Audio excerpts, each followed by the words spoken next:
Hi, this is Steve, aka Esteban Precio, with the SRP channel, and today we're swapping out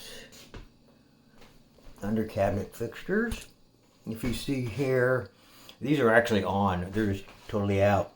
These are about 20 plus year old halogen fixtures that I'm going to replace, and got some over here. Right here, oh, there's one of the last one still going, but these were probably swapped out with xenon halogens, but they're still, these fixtures usually didn't last a whole long time just because of the heat.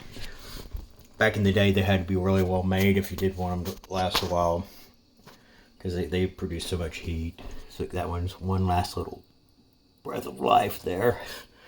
So, but the video today is going to be swapping them out.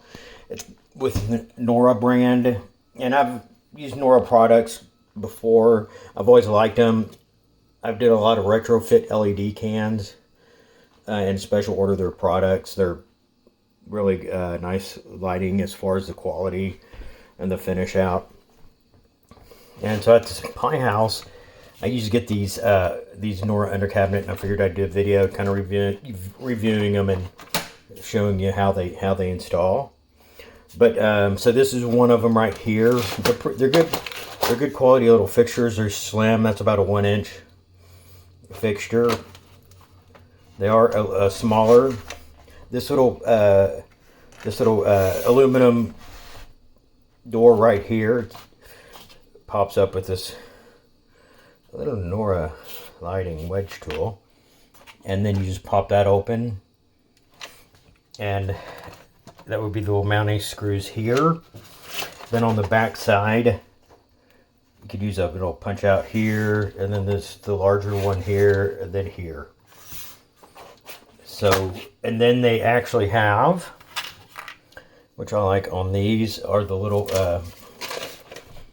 butt connectors. So over here, sorry, this is what I mean by the butt connector. So you could take this fixture like that and install it, and then boom, put that right up next to it. So you basically don't have to hardwire from here to here. Once one of the fixtures is wired, you can just push it up against it and then pop the cover and screw it in. So that's a good feature for electricians. It makes the install go a lot faster. For homeowners, it's also easier too, so you don't have to run wire through multiple fixtures.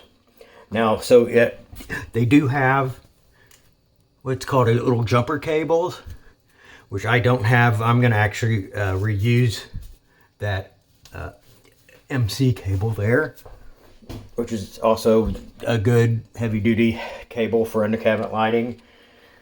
But it would be easier if I did have the little jumpers just to go across there. This is what I have them laid out here. They come in a variety of sizes. There's 18-inch here.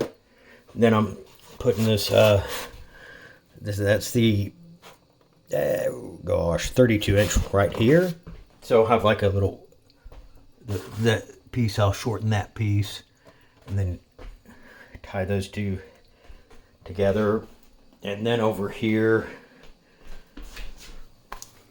same thing. I'm going to put the 37-inch one here, and then right here I have a 42-inch. You can see up here, that's actually a 2-3 foot fixtures maybe.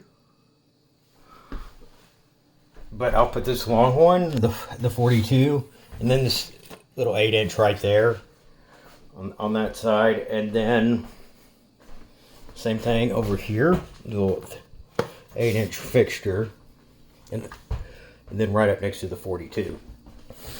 And you can see here, that one's a 3 foot, maybe, and a 2-footer. So until I pull these down and find out where the power comes in back, we won't really know as far as what knockouts to use on the fixtures.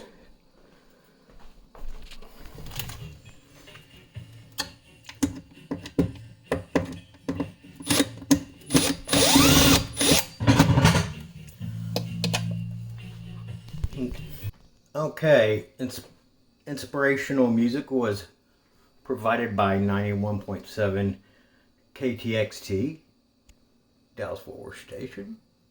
So the power comes in right here. You can see, so that's where we'd have to do the knockout on the existing fixture. There's two wires here. So there's one going in and probably one going out to the other side. But this little MC, I'll use the same thing. Just I'll need to shorten it for that. So, and just kind of a little side note too. A lot of times the cabinets will have structural little lips hanging down there. This is your best case scenario as far as being wide open, gives you maximum flexibility. Okay, and when laying these out, you want to always make sure that you have the same distance from here to the other side. So I have 9 inches from there to there, and then the same distance from here to there, 9 inches. And then this fixture, I'll do the same thing, the same distance. That way, you have the even light flow throughout, or at least as even as possible. So, and also too, this is one thing you want to do first. This is like over 1.5 inch overhang. So there's plenty of, you can use almost any kind of fixture here, but some overhangs are a lot lower, or maybe 1 inch or 1/2 inch and so forth. But this fixture doesn't matter because it's a low profile design, but that's something you need to think about when putting these in. This is another problem with the slimmer low profile fixtures.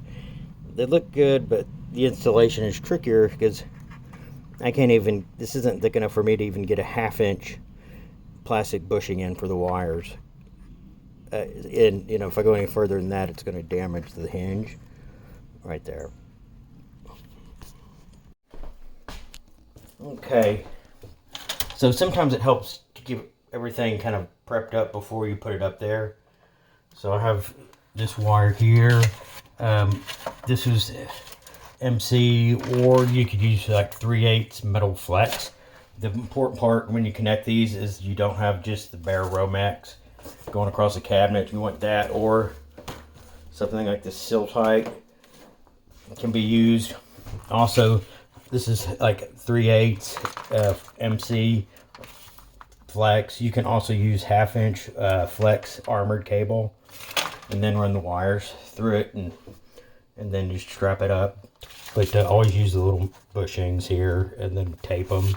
But I was not able to use the correct fitting here. So what I did, this is real snug right there, and then I'll make sure that's strapped down good so it doesn't move. Okay, as you can see, quite a bit of difference. These lights really disperse the light nicely. You can see up under here, you know, the low profile fixtures. Those are 1 inch thick fixtures. That's why they're so difficult to put in. But they also have a little strap there. So, and then you can tell here, that's the color changing switch. So this fixture went 3K, 4K, and 5K. Their newer models go all the way down to 2700 and have 2 more different color choices on them. This I set at 3K, and it actually worked good in this case for the colors that they had. Sometimes 2700 is good Kelvin to have if you have a lot of white or grays. But overall, the fixture is well built, has a very slim profile, and neat quality appearance to it. The negatives would be that it was difficult to open, and it required the little special wedge tool that they supply. That was not easy to use. Sometimes I had to get a little screwdriver in there, and it kind of nicked up a couple of them. So I think they need to make them easier to get into. And also, another negative for me is I think those fixtures, they should have standard electrical connections on the end or be able to take them, such as a half-inch Romex connector or half-inch seal tight, just so you can use traditional wire on there. And a lot of inspectors would want that too. Sometimes, if the wire's not covered or shielded with something like aluminum or seal tight or something that'll protect it, they won't like it and won't pass an inspection. And also, the fixtures do come with varying connectors, interconnects, power adapters, and also power supply box, which is good. And I'll have pictures and links to all that in it. But I hope this was helpful. I hope this, as far as getting fixtures, this would be one I definitely recommend, especially if you're visually worried what it looks like. They have a very clean look to them.